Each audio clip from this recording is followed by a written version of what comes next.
दोस्तों, स्वागत है पॉलिटी के इस नए वीडियो में। तो इस सीरीज में, पॉलिटी के सीरीज में हम लोग फंडामेंटल राइट देख रहे थे। तो अब हम देख रहे हैं समानता का अधिकार। तो इसमें 14 से 18 तक है। ठीक है, तो 14 नंबर का हम लोग आर्टिकल देख लेते हैं। इससे पहले हमने 12 और 13 को देख लिया है। अब आर्टिकल नंबर 14 देखते हैं।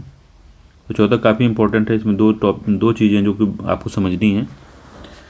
तो समानता के अधिकार में जो 14 है वो कहता है, राज्य भारत के राज्य क्षेत्र में किसी व्यक्ति को विधि के समक्ष समता या विधियों का समान संरक्षण से वंचित नहीं करेगा। तो विधियों के समक्ष समता और विधियों का समान संरक्षण, ये क्या होता है, इसको बहुत बारीकी से समझना है। ठीक है, तो इससे काफ़ी क्वेश्चन कई बार पूछा है, तो उसमें थोड़ा कन्फ्यूजन हो जाता है। तो एक बार बढ़िया समझा देता हूँ तो कभी भूलेगा नहीं। तो कानून के समक्ष समता जो पहला दिया हुआ है, या कहते हैं विधि के समक्ष समता या कानून के समक्ष समता, दोनों बात सेम ही है। ठीक है, तो जो आर्टिकल 14 है इसके दो भाग हैं। तो पहले 14 कहता है कि राज्य जो है भारत के राज्य क्षेत्र में किसी व्यक्ति को विधि के समक्ष समता या विधियों के समान संरक्षण से वंचित नहीं करेगा। विधियों के समान संरक्षण से वंचित नहीं करेगा। ठीक है, तो इसके दो भाग हो गए। पहला भाग 1 नंबर का ये है, दूसरा नंबर का ये है। तो जो कानून के समक्ष समता है या विधि के समक्ष समता है वो कहाँ से लिया गया है? तो ब्रिटेन की उत्पत्ति है ये। ठीक है, और ये नकारात्मक अवधारणा है। तो क्यों नकारात्मक है? तो ये राज्य को रोकती है। तो याद रखिएगा, राज्य को रोकती है कि व्यक्तियों के बीच में मनमाना भेदभाव नहीं कर पाएगा राज्य। तो राज्य को रोकती है कि वो व्यक्तियों के बीच मनमाना भेदभाव ना करे, अमीर हो या गरीब हो।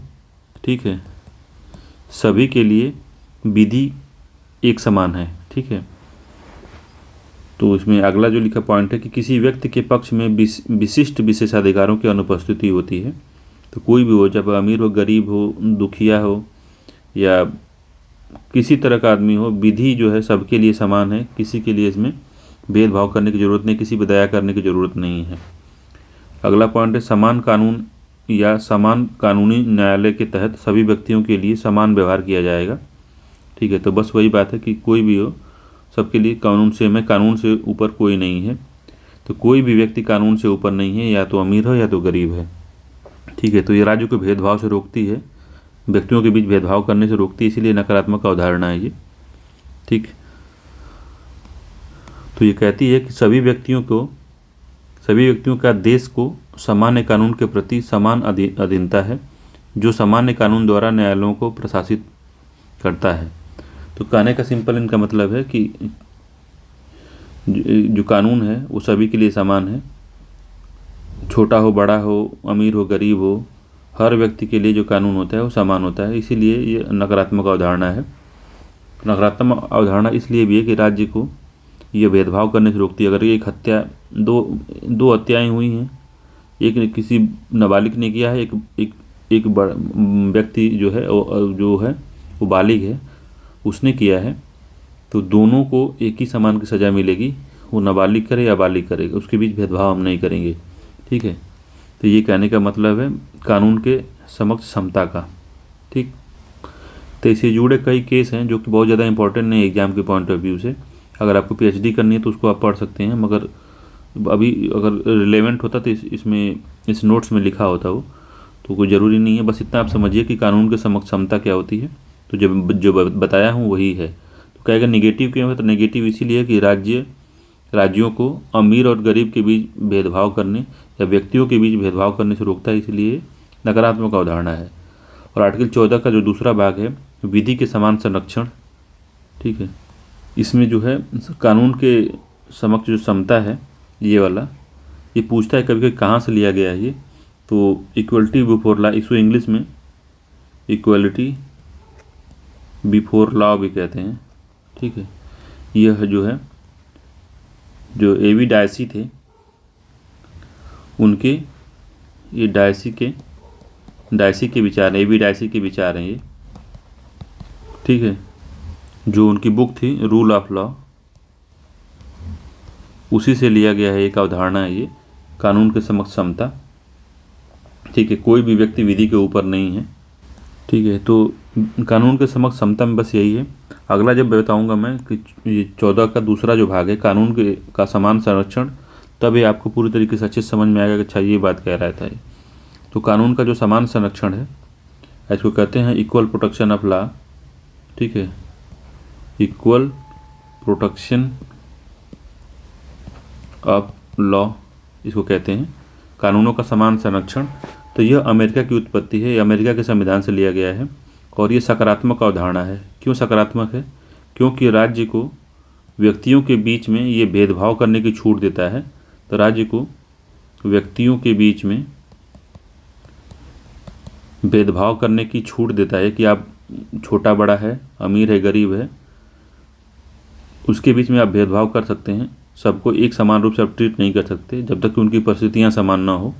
ठीक है, तो इस तरह की बात विचारधारा रखता है। तो क्या कहता है ये? तो कानूनों द्वारा प्रदत्त विशेषाधिकारों और अध्यारोपित दायित्वों दोनों में समान परिस्थितियों के अंतर्गत समान व्यवहार किया जाना चाहिए और समान कानून के अंतर्गत सभी व्यक्तियों के लिए समान नियम होना चाहिए। अगला है बिना भेदभाव के साथ समान व्यवहार होना चाहिए। तो ये बात यही याद रखिए कि समान परिस्थितियों वाले के साथ समान व्यवहार होना चाहिए। ठीक है, तो इनके कहने का मतलब ये है। तो जो वाक्य सेंटेंस यूज करा जा रहा है कि समान परिस्थितियों में व्यक्ति के साथ समान व्यवहार किया जाना चाहिए। तो समान परिस्थिति होनी चाहिए। अगर अमीर है तो सारे लोग अमीर ही होना चाहिए, अगर गरीब है तो सारे लोग गरीब ही होना चाहिए। ये नहीं कि अगर अमीर और गरीब दोनों मिल के कोई एक घटना को अंजाम दे रहे हैं तो उसमें दोनों व्यक्ति को आप एक तरीके से ट्रीट नहीं कर सकते। मान लीजिए एक दुकान है, ठीक है, वो ब्रेड बेचता है या पाव बेचता है, ब्रेड बेचता है, ये BRED ब्रेड बेचता है, रोटी बेचता है, और एक अमीर आदमी इसको चुराता है और एक गरीब आदमी चुराता है, जो कि एक रोटी, ये इतना गरीब है कि एक रोटी का इंतज़ाम नहीं कर सकता अपना, और एक है कि सब कुछ कर सकता है, इसके बाद पैसा भी है मगर फिर भी रोटी चुराया है। तो इनको इनकी परिस्थितियों के हिसाब से दंड दिया जाना चाहिए। तो आप हो सके तो ये जो गरीब है इसको, यह जो कानूनों का समान संरक्षण है इसे माफ़ कर दे, ठीक है, और इसको सज़ा दे। तो यही कहा गया है इसके अंदर कि कब सज़ा देंगे हम इसको, कब सज़ा देंगे जो गरीब है, जब ये भी अमीर होता। ठीक है, तो ये बात है कि जब परिस्थिति समान होगी तब हम समान उसको कानून के साथ उसका सामना कराएंगे कि अगर बिना भेदभाव के साथ समान व्यवहार किया जाना चाहिए। तो अगर सारे अमीर ने मिल के अगर कोई भी अगर घटना को अंजाम दिए हैं तो इनको समान व्यवहार करना चाहिए। ठीक है, जो भी कानून लगेगा सब पे सेम लगेगा, इनके बीच भेदभाव नहीं होगा। मगर इसमें कोई अमीर है, कोई गरीब है, कोई छोटा है, कोई बड़ा है, और किसी ने एक ही जुर्म किया है तो उसमें भेदभाव, तो उनकी सज़ा में भी भेदभाव होगा। ठीक है, राज्य उसमें उनके बीच में भेदभाव कर सकती है, ये कहने का मतलब है। ठीक है, तो अमीर गरीब दोनों को समान परिस्थितियों में लाकर ही समान परिस्थितियाँ बनाई जा सकती हैं। ठीक है, तब कानून लागू किया जाएगा, तभी समान परिस्थितियों में समान व्यवहार किया जा सकता है। तो जो अमीर या गरीब है इसको समान परिस्थिति में कैसे लाया जाएगा? तो क्या किया जाएगा? आरक्षण दिया जाएगा। समझ रहे हैं बात को? आरक्षण दे के लाया जा सकता है, तब उनके साथ समान व्यवहार किया जाएगा। तो थोड़ा मोड़ा आपको समझ में आएगा 10%। अभी एक डायग्राम से बताएंगे तो आपको क्लियर होगा। पहले इसमें देख लेते हैं अगला पॉइंट। उच्चतम न्यायालय ने माना कि जहां समान और असमान लोगों के साथ साथ अलग व्यवहार किया जा रहा है, ठीक है, समान और असमान लोगों के साथ अलग अलग व्यवहार किया जा रहा है, वहाँ अनुच्छेद 14 लागू नहीं होता। यह उच्चतम न्यायालय ने माना था। अगला है कि अनुच्छेद 14 के श्रेणी विधान, अनुच्छेद 14 जो है क्लास लेजिस्लेशन या श्रेणी विधान को अस्वीकृत करता है। ठीक है, तो ये बात है, यह जो है श्रेणी विधान को अस्वीकृत करता है। और अगला है सभी व्यक्तियों, नागरिक और विदेशी को अधिकार प्रदान करता है आर्टिकल 14। इसमें विधिक व्यक्ति भी शामिल है, जो कि कंपनी अधिनियम के द्वारा अगर विधिक रूप से स्थापित किया गया उसको, तो उस पर भी यह लागू होता है, जो अनुच्छेद 14 है। अगला है विधि का शासन, जो है जो हमने पहला देखा था, वो एवी डायसी के संविधान की मूल विशेषता है। तो कानून के समक्ष समानता का विचार विधि के शासन सिद्धांत का मूल तत्व है, जो एवी डायसी से लिया गया। ये पहले की बात कर रहा है। तो विधि का शासन कानून के शासन के 3 मूलभूत सिद्धांत हैं। पहला और दूसरा तत्व भारतीय संविधान व्यवस्था पर लागू नहीं होता है और संवैधानिक व्यक्तित्व अधिकारों का स्रोत है। वैयक्तिक संविधान जो है वैयक्तिक अधिकारों का स्रोत है। अगला है इच्छाधीन शक्तियों की अनुपस्थिति भारतीय व्यवस्था पर लागू है। विधि के समक्ष समता भारतीय व्यवस्था लागू है।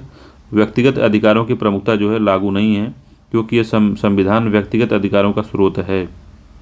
ठीक है, समानता का अपवाद क्या क्या है? तो समानता का अपवाद पहला है अनुच्छेद 361 है, भारत के राष्ट्रपति और राज्यपाल को कुछ उन्मुक्तियां प्रदान करता है।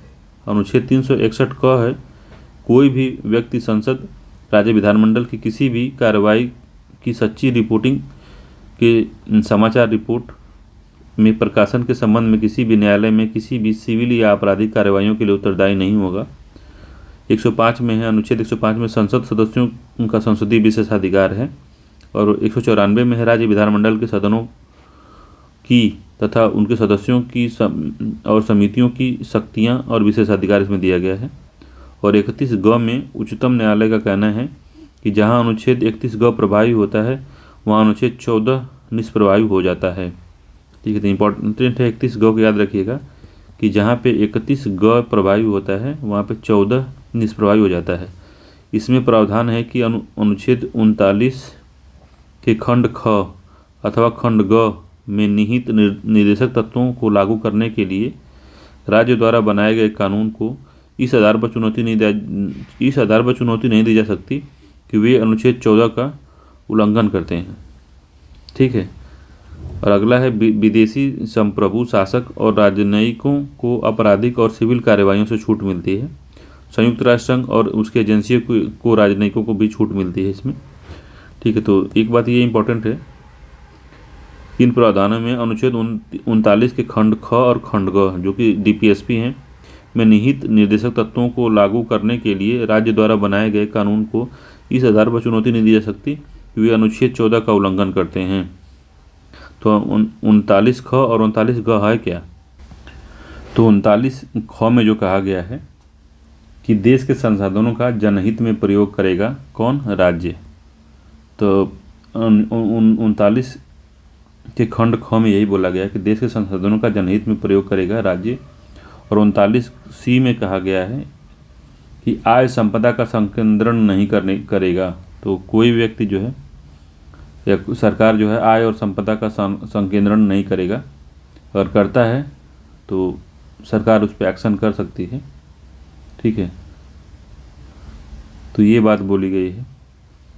तो इन दोनों पे अगर कानून बनता है कि देश के संसाधनों का राजनीति में प्रयोग करने वाला और आय संपदा का संकेंद्रण नहीं करेगा राज्य, तो अगर इन पे दोनों पे कानून बनता है तो राज्य द्वारा बनाए गए कानूनों को इस आधार पर चुनौती नहीं दी जा सकती कि ये अनुच्छेद 14 का उल्लंघन करते हैं। ठीक है, अनुच्छेद 14 में क्या है? समान परिस्थितियों में समान व्यवहार और एक जो है विधि का शासन। ठीक, तो इन दोनों के तहत इसको असंवैधानिक घोषित नहीं किया जा सकता। ठीक है, तो ये पूरा आर्टिकल 14 था, मगर इसमें इसको अभी ये समझते हैं कि इसका जो कानूनों का समान संरक्षण जो है ये सकारात्मक क्यों, ये तो आपको समझ में आ गया ना कि सकारात्मक क्यों है। सकारात्मक इसीलिए कि राज्य इसके अंदर दो व्यक्तियों के बीच में, अगर एक अमीर है एक गरीब है तो उनके बीच में भेदभाव कर सकता है। ठीक है, इसीलिए पॉजिटिव अवधारणा है। ठीक, तो इसको एक उदाहरण समझते हैं कि कानूनों का समान संरक्षण और कानूनों के समक्ष समता में अंतर क्या है। तो इसको समझने के लिए एक डायग्राम देखते हैं हम लोग। डायग्राम समझना पड़ेगा। ये डायग्राम आपको दिख रहा होगा। तो इसमें लिखा है इक्वलिटी बिफोर लॉ, मतलब विधि के